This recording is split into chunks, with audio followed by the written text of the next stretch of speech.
je veux donner du Coca-Cola aux fourmis sur cette petite planche. Et on pourra comparer le Coca-Cola avec 0 sucre, soi-disant, et avec des sucres du coup synthétiques, qui du coup sont pas du sucre d'un point de vue chimique, et le Coca-Cola avec le vrai sucre. A priori, les fourmis devraient tout aller sur le Coca-Cola avec du vrai sucre. Mais on verra, je suis pas sûr. Peut-être qu'elles recherchent aussi un peu d'eau, parce qu'il a fait très sec ces derniers temps, mais là, heureusement, ce matin, il a plu un peu. Et donc, on va voir ce que ça donne.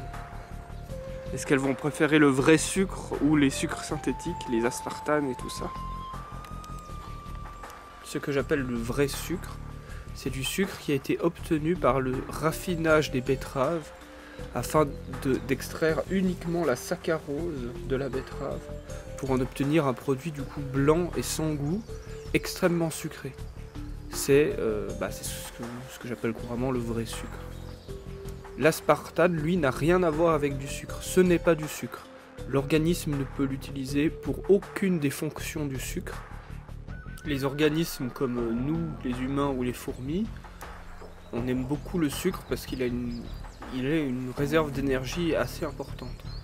Les plantes produisent du sucre et la plupart des animaux cherchent à consommer ce sucre. L'aspartame, lui, n'a aucune des propriétés chimiques du sucre. Tout ce que l'aspartame fait, c'est envoyer des messages qui ressemblent à ceux du sucre dans notre cerveau. Et donc on a la sensation qu'il s'agit de sucre.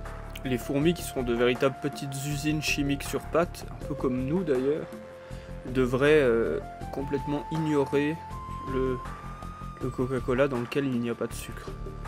À part pour peut-être l'eau, parce qu'elles recherchent aussi de l'eau, elles ont besoin d'eau pour survivre.